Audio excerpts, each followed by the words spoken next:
Bonjour, bienvenue dans cette nouvelle bobine du jour. Aujourd'hui, nous sommes toujours en compagnie de Tom André.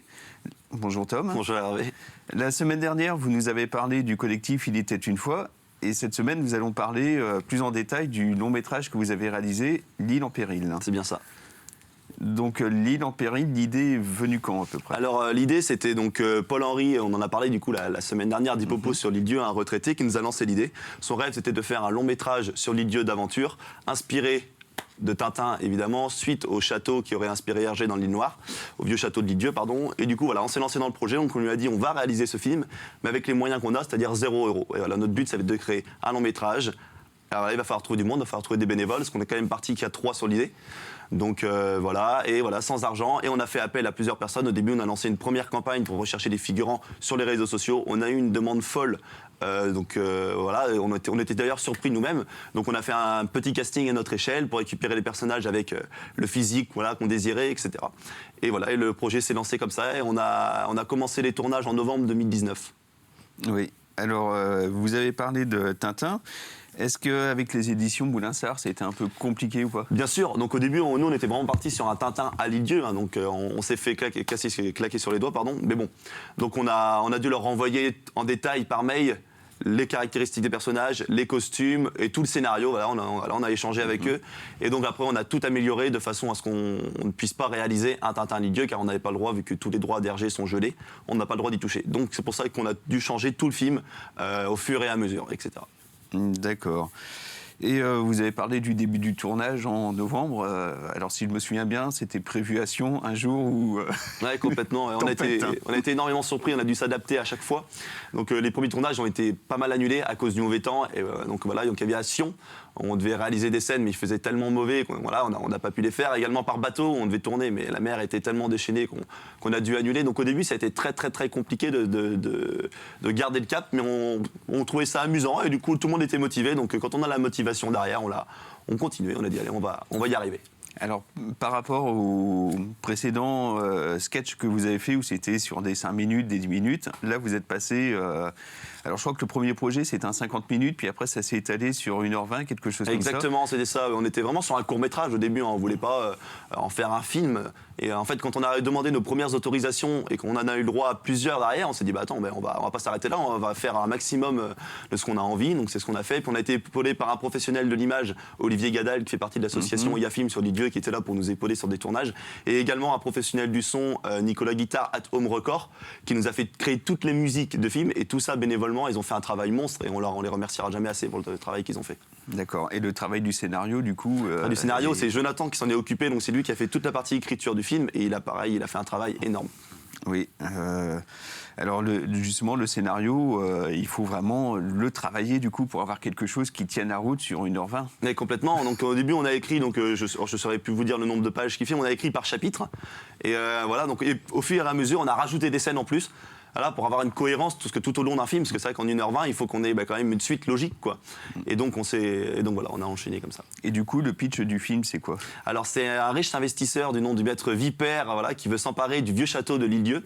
Et Marin, donc voilà, vous lit ça sur un journal et décide d'aller enquêter. Comme c'est un jeune journaliste, il décide d'aller enquêter sur l'île-dieu pour en savoir plus sur ce maître Vipère et quelles sont ses véritables intentions. Et donc arrivé sur l'île-dieu, il va lui arriver plein de péripéties, etc. Suite au maître Vipère qui veut que personne vienne fouiller dans ses affaires. D'accord. Et il y a un petit message derrière ce film? Oui, évidemment. Comme on adore le côté engagé, on voulait dénoncer un peu le coût de l'immobilier sur l'île-dieu. Donc voilà, vu que tout se rachète sur l'île-dieu, on se dit pourquoi pas un jour le vieux château. On voit des choses tellement improbables qui se font. Donc voilà, donc on raconte ça de manière très romancée avec beaucoup d'aventures derrière, mais il y a quand même une thématique pour montrer que si l'île-dieu est racheté entièrement, qu'est-ce qu'elle va devenir? Elle risque de sombrir, quoi. Voilà, et vous avez parlé de tournage de bénévoles.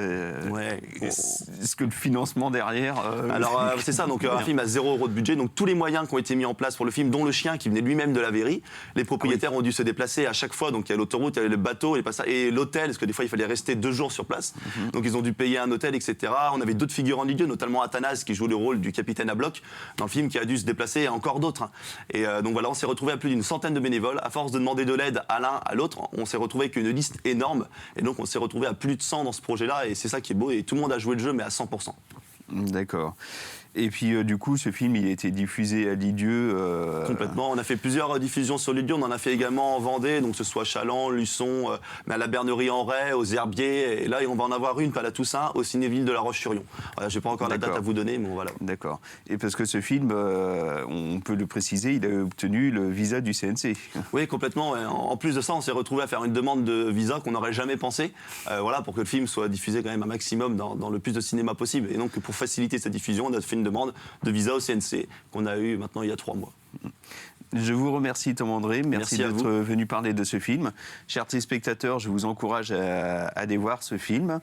Donc en attendant, Tom André, en guise de cadeau, vous nous avez fait un petit cadeau, c'est quelques extraits du film mélangés à le making-of du film. Exactement. Donc nous terminons l'émission avec ceci. Au revoir. Allez, hein, c'est bon, on fait tous le même boulot pour rester jusqu'au bout. Hein. Soyez compréhensif, monsieur. Ah, c'est juste une petite boulette.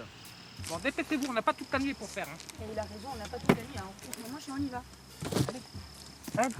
Alors, Faut pas mélanger la coke avec le fric. On va la récupérer, de toute façon, ne vous inquiétez pas. En ce moment, elle flotte un peu partout sur l'Atlantique, on va la récupérer partout sur la côte, là. Ça va pas être compliqué. Alors, après, les gars, oui, ils ont chaviré le bateau. Après, ils sont pas très doués. Excusez-moi. Oui. Elles sont dans où les caisses là? la drogue, ben là, ça part pour être distribué dans notre réseau de dealers dans toute la France. Mais elle appartient à qui?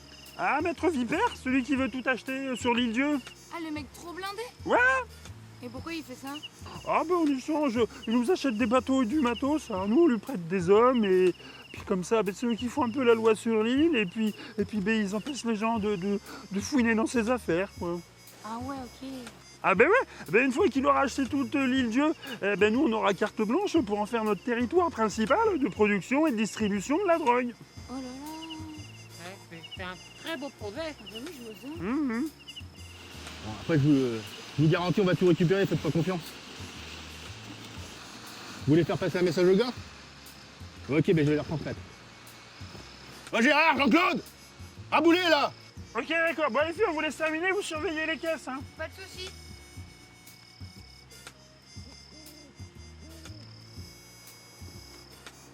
Bon les gars, Oui. j'ai eu le patron, on a parlé de vos petites boulettes là. Quelle boulette? Celle qui a fait parler les journaux là, celle qui a déployé toute la gendarmerie sur la côte. Ah bon?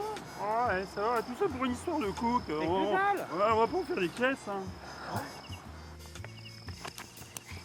Ouais, enfin, sauf que le patron est pas très satisfait. Il voudrait vous voir bientôt là. Et sinon, vous en êtes où dans la marchandise? Ben, il reste à peu près 10 minutes. C'est avec les deux saisonnières qui nous filent un coup de main, ça va aller vite. Hein. Quelle saisonnière? Ouais, c'est deux gonzesses là. Ben, les nanas que le grand patron nous a ramené de Chaland. Mais c'est pas des nanas là, c'est des mecs. Ah si, c'est des nanas, elles ont des seins. Je vais aller voir ça, ce petit bordel. Attends, mais non, c'est que demain qu'ils nous ont envoyé les saisonniers normalement. Ah putain, c'est quoi ce bordel? Faut qu'on s'en à l'île de toute urgence. Oui, je suis d'accord avec toi.